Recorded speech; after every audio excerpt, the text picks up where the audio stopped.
Hi అండి అందరికీ. ఎలా ఉన్నారు అందరూ? ఈరోజు మీకు ఎగ్ పోహా తీసుకొని వచ్చాను మీకోసము. అంటే నార్మల్గా మనం పోహా చేసుకుంటాం కదా, ఈరోజు ఏంటంటే దాంట్లో ఎగ్ వేసి చేస్తారనమాట. కరీంనగర్ సైడ్ ఎక్కువ తింటూ ఉంటారు ఎగ్ పోహా, అటు సైడ్ ఉండే వాళ్ళకి తెలుస్తుంది. సో ఒకసారి ట్రై చేద్దాం కదా అని చెప్పి చేశాను. చాలా బాగా కుదిరింది అనమాట. మీరు కూడా ట్రై చేయండి. మార్నింగ్ టిఫిన్కి, ఈవినింగ్ స్నాక్స్కి చాలా బాగా యూస్ అవుతుంది. పిల్లలు మార్నింగే 7-7:30కి వెళ్ళిపోతున్నారు కదా, ఇది చాలా ఈజీగా అయిపోతుంది, టేస్టీగా కూడా ఉంటుంది. ఒకసారి ట్రై చేయండి.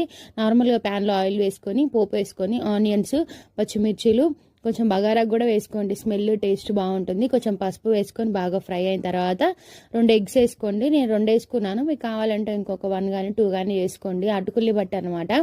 తర్వాత బాగా ఫ్రై చేసుకొని కాసేపు వేసిన తర్వాత కాసేపు అట్లానే ఉంచి బాగా ఫ్రై అయిన తర్వాత అటుకులు వేసుకొని బాగా కలుపుకొని మూత పెట్టుకోవాలి. దీంట్లో ఇంకో విషయం ఏంటంటే, ఎగ్స్ ఫ్రై చేసుకునేటప్పుడు కొంచెం సాల్ట్ వేసుకోవాలి, అటుకులు ఫ్రై చేసుకునేటప్పుడు ఇంకొంచెం వేసుకోవాలి. మనం ముందే వేసుకున్నాం అనుకోండి సాల్ట్ అంతా ఎగ్కి ఎక్కువైపోతుంది. లేదు లాస్ట్లో అటుకులు వేసుకుంటే ఏమవుతుందంటే అటుకులకు పడుతుంది, ఎగ్ చప్పగా ఉంటుంది. సో అందుకని అదొకటి చూసుకోండి. బాగా ఫ్రై అయిన తర్వాత వేడివేడిగా తినండి, చాలా సూపర్గా ఉంటుంది. ప్లీజ్ నా ఛానల్ సబ్స్క్రైబ్ చేసి నాకు సపోర్ట్